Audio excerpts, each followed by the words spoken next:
Matthew Doran. Thanks, Tony. Just recapping that breaking news out of South Australia this afternoon. Hundreds of staff will be axed from Holden's Elizabeth factory in Adelaide's north from October, when production of its cruise car comes to an end. A meeting was held at the factory today and workers were told of the impending development. Now to federal politics, and the federal government appears increasingly likely to unveil a suite of tax changes before the budget. But it's unclear whether the policy will include negative gearing changes, with coalition backbenchers railing against the move. For more, here's our political reporter, Dan Conifer. After unicorns and pixie horses, the government's tax debate now has a new analogy. Why would any government be salami sliced on tax policy?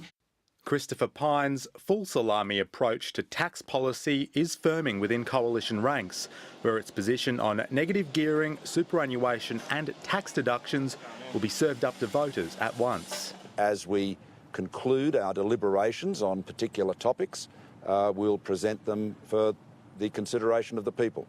The question is when. Labor released its negative gearing policy almost a fortnight ago, and with 10 weeks before the budget, the government is wary of its tax debate becoming taxing on its standing with voters. I think it's wise to have a tax policy before a budget, yeah. Senior sources have told the ABC the Prime Minister could outline the government's tax agenda to Parliament before budget night, despite one minister's comments this morning. Governments announce their tax policy in budgets. They don't announce their policies on the run like the Labor Party is. Given the ferocity of the government's attack on Labor's plan this week, a group of coalition backbenchers say it should leave negative gearing alone altogether.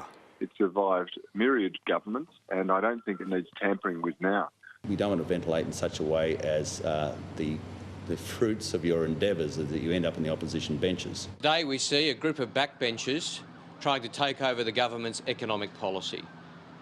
Who is running this show? With Senate voting changes likely to pass the Parliament next month and the government set to announce its tax changes before the budget, it's keeping the option open of calling a double dissolution and going to the polls in July. It's as good a time as any, but I don't think there's any plan to have an election in July. They should come up with some policies of their own. That's what they need to concentrate on, not election timing. One certainty is a political war over tax whenever the election is held.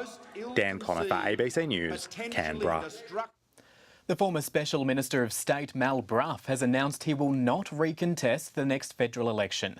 Mal Brough stood down from the front bench pending the outcome of a federal police investigation into the alleged copying of former Speaker Peter Slipper's diary.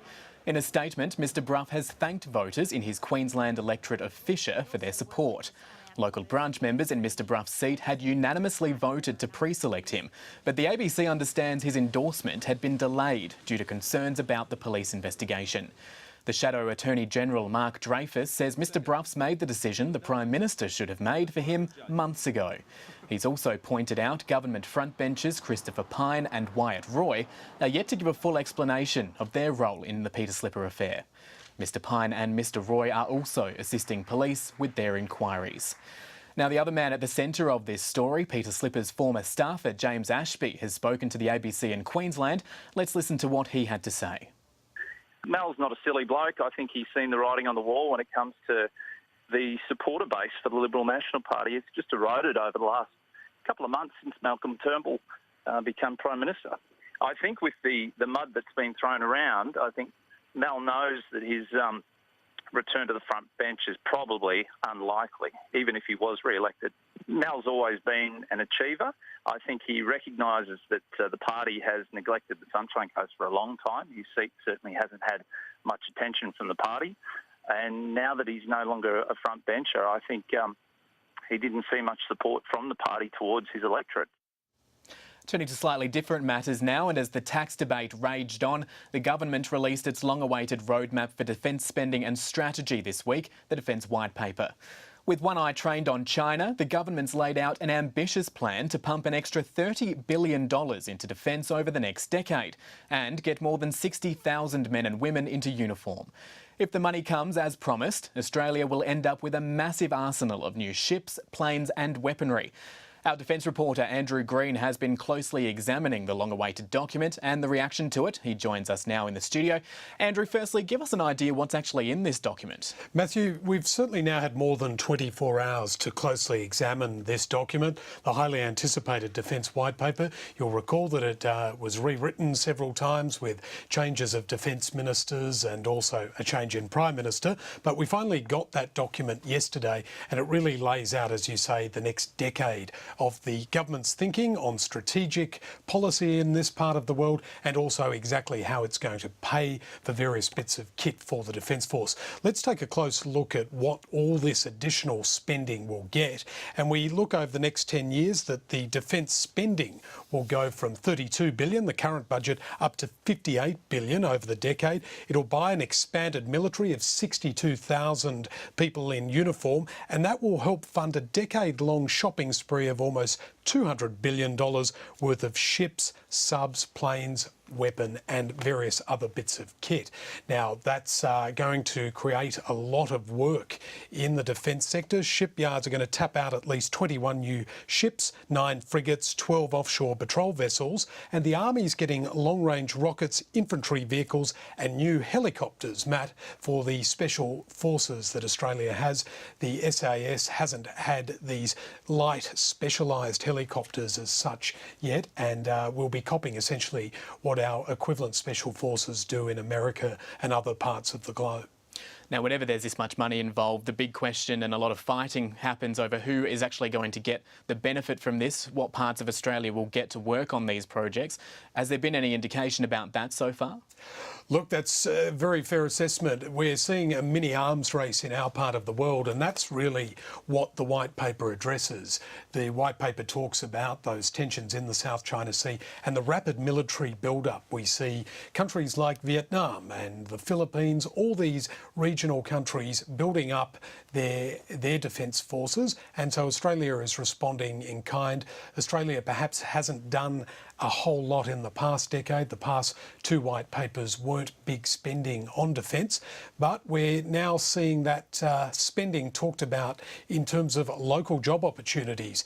And with the news this afternoon of more job losses in South Australia, that state particularly will be very keen to hear about the job opportunities that may come through the billions and billions of additional defence spending.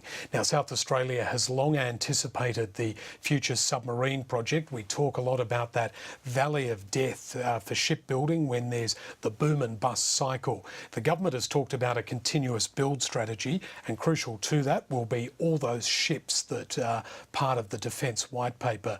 Now, someone who has a lot riding on this is the Coalition's most senior figure in South Australia, and that's the new Industry Minister, Christopher Pyne. He and other Liberals have faced a lot of pressure when there's been dithering on the number of submarines that Australia is going to build. You'll recall that we've talked about 12 submarines since Kevin Rudd was Prime Minister. Then it seemed to soften. The government was talking about possibly going as low as 8, and then a whole huge debate about whether it would be a local build or a foreign build. Now, Christopher Pyne is very keen to stress that a lot of the work will go to South Australia. He made that point yesterday, and he was again making that point this morning. Well, there's an extra $29 billion in spending over the next 10 years, Lisa, and that is easily affordable in our budget. The extra spending is $30 billion. What we've actually announced yesterday in the Defence White Paper and the Defence Industry Policy Statement is quite an historic document. We've certainly committed to the 12 submarines that we always promised, that Labor didn't do anything about when they were in government. And we've made defence industry really the third pillar of defence and national security in Australia, alongside the defence forces and our intelligence forces. So this is great news for those people who are working in advanced manufacturing and high-tech industries. This will drive the economy. It works alongside our agenda with innovation and science and research. It's unadulteratedly good news for Australia, particularly for South Australia, which is a big defence industry state. This means jobs, it means growth. The Federal Industry Minister Christopher Pyne speaking there on the Nine Network earlier today. Now, Andrew, you mentioned the issue of a continuous build program to try and flatten out any sort of valley of death phenomenon that we could see. But when it comes to these sort of projects, they are long-term projects. It's a lot of planning, and we're not going to see submarines rolling off the production line next week. There will still be a downturn in the interim, won't there? Certainly that's the case, and with the submarines we won't even know which is the selected preferred partner for Australia until at least the middle of the year, so several months off yet, and that's all locked up in the competitive evaluation process. A lot of people seem to think ahead of the white paper that we'd get instant answers to the submarine question. That's far from the case. That's still being kept in a very separate process to the white paper. But having said that, there are industry plans contained in the white paper process, and we saw a bit of a better idea of where the government is going to try to put the spending linked with local production and local jobs. As I say, that competitive evaluation process is still playing out, the competitors being, of course, Japan, France and Germany. And a state like South Australia is also really depending on a slice of the action with the offshore patrol vessels. We heard a lot from the South Australian Premier yesterday on that topic, but it has to be pointed out, there is a bit of competition for South Australia. Western Australia, the Premier there, Colin Barnett, was talking about this issue in State Parliament yesterday. He was saying that this was undoubtedly good news for his state, and that's a state that's, of course, suffering from a downturn in the mining sector. So there are jobs that Western Australia are certainly looking for, and in recent times that state has started to make a real pitch for defence jobs and defence procurement. And also the shipyards in Melbourne, they've been suffering as well. The Victorian government's got a keen eye on a lot of this spending as well. So that state-to-state battle is going to be playing out for some time yet. If we look away from the, I guess, shopping list components of this defence white paper, there is also a strategic element in this, and there's been some commentary about Australia's growing role in the Asia-Pacific region. Yeah, this document, if you look at one overarching theme that I think comes from the document, it's that Australia no longer considers its defence policy about those close approaches to Australia. It's about dealing with potential threats before they come to Australia. And when we think of potential threats, what we really read about in this white paper are those growing tensions in the South China Sea. This is something that was talked a little bit about in that first white paper from Kevin Rudd in 2009. The language seemed to change a little bit in 2013 under Julia Gillard. Well, it's now well and truly front and centre in the 2016 white paper delivered by Malcolm Turnbull, and it's provoked a bit of a furious reaction from China, and the Defence Minister, Marise Payne, was asked about that reaction. We know that this is a point of difference between us and China. We obviously have very significant relationships with China across a range of areas, and not least of which is our trading relationship. But importantly, as part of our defence relationship, we work with the PLA Navy, with the PLA itself. We have Chinese ships who visit our ports. We visit their ports. We have a strong defence relationship, but we do have a point of difference in this regard. And we're certainly not going to take a backward step in articulating our position. The Defence Minister Marise Payne there on the ABC's 7:30 program last night. Now, Andrew, there's been further pressure on the federal government to launch its own freedom of navigation operations in the region. Any developments on that?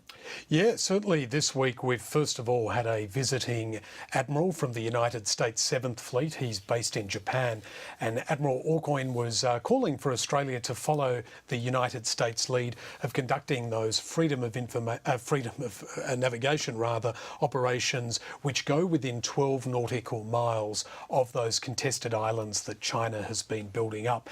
And one person who has leapt onto those comments is the former Defence Minister, Kevin Andrews. He, incidentally, was going to be handing down a lot of this white paper. He took a bit of credit even yesterday for the white paper, and also made some comments about that growing threat from China. I'm pleased that all the work that's gone into the document over a period of about 2 years, starting with my predecessor, Senator Johnson, but all the work that was done by the Defence Department, by the expert panel over the period of the 9 or so months I was the Defence Minister is largely reflected in the document. Now, this is a document that has China absolutely at the forefront of everything, even if it's not that explicitly said. What should we be doing more in that part of the world? Well, if you look at China, their actions have been quite aggressive in both the South China Sea and the East China Sea. President Xi at the White House last September, when standing next to President Obama, said we're not going to pursue militarisation of these artificial islands in the South China Sea, but we know that that's occurred. It had been occurring prior to that, and now they've put missiles, according to reports, on Woody Island in the Paracel Reef. So that's quite aggressive.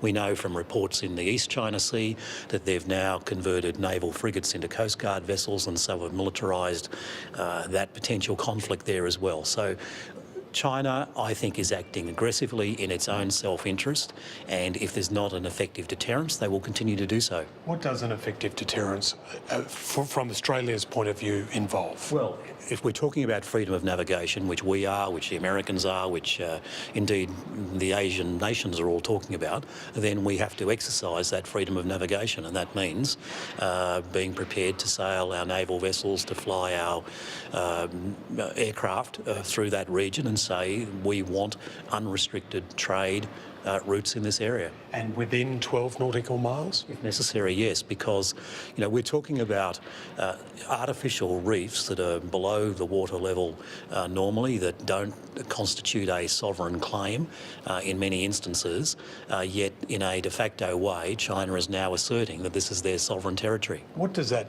signal if you go within 12 nautical miles? It signals that these are not claimable by China. It signals that when we say that we want freedom of navigation, that we're prepared to back that up. And that is the former Defence Minister Kevin Andrews speaking to the media. Now, Andrew, he has issued a plan there for the current government. Have they had any response? Can't imagine they were overly impressed making those comments the day of the White Paper, but Marise Payne has got a difficult situation. If Australia does follow the US lead, it's certainly not going to telegraph its positions in advance. Marise Payne was asked about her predecessor's comments on 7:30. This was her response. Well, I think that perfectly entitled to his view, of course, but I think that the approach we have taken is to make our position very clear. And the Foreign Minister, in her meetings in China with her counterpart last week, was diplomatic but emphatic about the view that Australia takes. That is that we reserve the right to exercise freedom of navigation and freedom of overflight in accordance with international law, and we support the right of other nations to do that as well. Nothing would make that clearer than running some freedom of navigation exercises. Well, I've said very clearly that I'm not going to make public comment on future ADF operations of that nature, and I don't think I should. The current Defence Minister, Marise Payne, speaking there on the ABC's 7:30 program last night. Our Defence reporter, Andrew Green, here in studio. Thank you for your time, and thank you for joining us here at Parliament House. We'll be back with updates throughout the afternoon, but for now, let's return to Tony Eastley and Kirsten Aiken in our Sydney studio. Thanks very much, Matthew and Andrew, for all that analysis. And Kirsten, welcome to the